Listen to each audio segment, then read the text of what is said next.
নমস্কার, আশা করি তোমরা প্রত্যেকেই ভালো আছো। আমিও ভালো আছি। সুস্মিতা কে ব্লগ থেকে বলছি। আমার ভিডিওটা স্কিপ না করে সম্পূর্ণ কন্টিনিউ করো। মানে আজকে বৃহস্পতিবারের ভিডিও। আমি সুন্দর করে খুব সকাল সকাল 6টা সাড়ে 6টার মধ্যে পুজো করছি, মানে অনেক সকাল সকাল উঠে পড়ছি। আর এখানে মানে লক্ষ্মীনারায়ণের পূজা, গুরুদেবের পূজা করার পরে আমি মানে গীতা নিয়েছি হাতে। গীতা নিয়ে মানে প্রথম শ্লোকটা আমার মুখস্থ আছে। প্রথম শ্লোকটা আমি বলছি। মানে প্রথম শ্লোকটা আমার মুখস্থই থাকে সবসময়, মানে প্রতিদিন আমি কি করি তা আজকে বৃহস্পতিবারের আমি ভিডিওটা দেখাচ্ছি হাতে নিয়ে ওই প্রথম শ্লোকটাই বলছি। আর ভগবানের কাছে প্রার্থনা করছি, মানে গীতাটা নিয়ে আর প্রণাম করছি। মানে ভালো লাগে আর কি, গীতাটা হাতে নিলে মনে হয় শরীরটা আমার মুগ্ধ হয়ে যায়, বাড়িরও মঙ্গল হয়। তবে বন্ধুরা, তোমরা এরকম করে প্রতি বৃহস্পতিবারে বা অন্য অন্য দিনও করবে, খুবই ভালো লাগবে। যাই হোক, আমি বেশি অত কিছু জানি না গীতার সম্বন্ধে, যেটুকু জানি সেইটুকুই মানে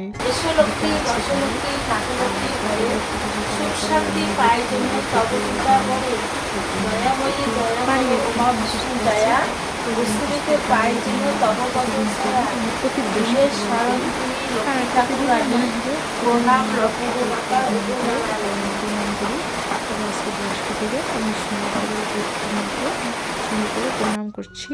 করার পরে আমি তুলসী পাটে এলাম। তুলসী পাটে এসে মানে তুলসীকে ভালোভাবে আমি পুজো করছি ছাতা মাথা দিয়ে। বৃষ্টি পড়ছে বন্ধুরা, বৃষ্টির মধ্যে তবু কীরকম লাগে না, তো ছাতা মাথা দিয়ে একটু কষ্ট হচ্ছে, তবে না করলে তো হবে না, আমি পরে করতে পারি না, খুব আমার কাজের চাপ। সেই জন্য হয়তো অনেকে ভাবে যে এত মানে এরকম বৃষ্টির মধ্যে পুজো করছে, কিন্তু আমার বৃষ্টির মধ্যেই পুজো করতে হবে, কারণ আমার ছেলে মেয়ে মানে হাজব্যান্ড আমার খুবই চাপের মধ্যে থাকে, মানে ওদেরকে খেতে দিতে হয়, আর মেয়ে এত বৃষ্টির মধ্যে একা একা পারে না। তাই এখন পুজো করে আমি কি করলাম, শেষে মানে রান্নাঘরের দিকে আসলাম। রান্নাঘরে এসে তারপরে দোকানে গেলাম। দোকান থেকে মানে কিছু খরচ নিয়ে এলাম, মানে আমাদের নিজেরই দোকান। তো কী আনলাম, বিস্কিট আনলাম, দুধের প্যাকেট আনলাম, চিনি আনলাম, নিয়ে মানে ঘরে ঢুকবো। কি বৃষ্টি, এত বৃষ্টির মধ্যে ভালো লাগে না, কি আর ভালো লাগবে, কি আর কথা বলবো তোমাদের সঙ্গে। মানে এত বৃষ্টি আজকেও কীরকম, ভাবছি যে মানে আমার চিন্তাধারাটা ছিল যে আজকে মনে হয় সকাল সকাল রৌদ্র উঠবে, না উঠে এইরকম হচ্ছে। তবে বন্ধুরা, আমার ভিডিওটা যদি ভালো লেগে থাকে একটা মানে সাবস্ক্রাইব করবে অবশ্যই, তবে ভালো লাগবে আর পাশে থাকবে। এসবই বলছি। আমার মোটামুটি চা হয়ে গেল, এই সকাল সকাল চাটা হয়ে গেল। চাটা না খেলে তো মাথাটাই কাজ করে না আমার। তো ফার্স্ট টাইমে আমার পুজো সেরে ফার্স্ট টাইমে আমি মানে চা করি। চাটা খেলে মাথাটা সব ঠিক থাকে, কাজেরও লাইনটা ভালো আসে। তারপর এইদিকে একটা কড়াই এপাশে আছে, আজকে মানে খড়ি দিয়ে না করে মানে গ্যাসে করছি। তারপরে চা নামানো হয়ে গেছে। চা বিস্কিট, আমার মেয়ে বিস্কিট খাবে না, মুড়ি খাবে। তারপর কী করলাম, বিস্কিটটা রেখে দিলাম।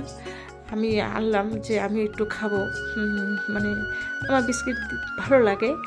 আমার মেয়ে বিস্কিট খাবে না, আমার মেয়ে মুড়ি খাবে, কি না এই বৃষ্টির দিনে আমি মুড়ি খাবো, সেই জন্য মুড়ি নিলাম। আর মুড়ি তো আমার ভাজায় থাকে, নিজেই ভাজিয়ে রেখে দিয়েছি টিনের মধ্যে, তাই একটু মুড়ি নিয়েছি। আর মুড়ি মাখা মানে চানাচুর দিয়ে মুড়ি মাখা চা। এদিকে ভাতও বসে দিয়েছি বন্ধুরা, দেখতে পাচ্ছেন মানে কীরকম আমার সকালটা ভীষণ ভীষণ চাপ। মানে প্রত্যেকেরই চাপ থাকে, তবে আমারও চাপ। আর কী বলি, এখন একটু কথা বলতে হয়, তাই আর কি এসব বলছি, একটু কথাটা তো গল্প সল্প করছি, ভালো লাগে। মানে ভিডিও করতেই তো আমার ভালো লাগে, তাই মানে সব আর কি বলছি। তবে আর চা খাওয়ার পর রাস্তায় দেখি একটা ষাঁড় গরু উড়ে সর্বনাশ একদম আমার বাড়ির সামনে। কি অবস্থা! ষাঁড় গরুটার 4টা পা, পিছনের পাটা দেখতে পাচ্ছ বন্ধুরা? কি অবস্থা! কে যে মার দিয়েছে! ষাঁড় গরুটা হাঁটতেই পারছে না। খুব খারাপ লাগে চা খাওয়ার পর এরকম দৃশ্য দেখে। কার খারাপ লাগে না? সবারই খারাপ লাগবে। কি সুন্দর গরুটা, আর কে যেন এমন মার দিয়েছে, গরুটা হাঁটতেই পারতেছে না। মানে আমার বাড়ির সামনে, একদম আমাদের দোকানের সামনে। এত খারাপ লাগতেছে বন্ধুরা, কি বলবো! মানে এত বড় একটা ব্রিজ, মানে কি অবস্থা! আর এই ব্রিজটার ব্রাগও ভীষণ। মানে অনেক লোক এখানে মানে এই গরুটাকে ওষুধ খাওয়াচ্ছে। তারপরে একটা বাচ্চা ছেলে আমাদের পাশ দিয়ে চলে গেল, মানে আমার ষাঁড় গরুর পাশ দিয়ে চলে গেল। তারপরে আমি কি এসব কাজ করার পরে, রান্নাবান্নার কাজ করার পরে আমি আবার স্নান করলাম। কারণ অনেক কাজ, ভাবছি রৌদ্র খুব উঠবে, তবু যেটুক রৌদ্র উঠেছিল ওইটুক রৌদ্র দিয়ে কাজকর্ম করে আমি স্নান করে মাথা আশ্রয় দিচ্ছি, চিরুনি দিচ্ছি আর কি।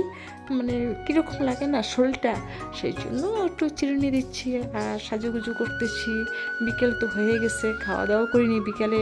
ওই যে দুপুরে খেয়ে নিয়েছে, আর কিছু খাইনি। তাই একটু স্নান করতেও আমার দেরি হয়ে গেল। তাই মেয়ে বলছে, মা তুমি এই বিকেলবেলা স্নান করলা, শরীর খারাপ করবে না? আমি কই, না আমার স্নান করা অভ্যাস আছে, আমার কোনো ব্যাপার না, আমার খুবই অভ্যাস আছে। একটু নোংরা টোংরা ধরলে না আমি স্নান না করে পারি না। যাই হোক বন্ধুরা, আমার ভিডিওটা ভালো লাগলে একটা সাবস্ক্রাইব করবে অবশ্যই। টাটা।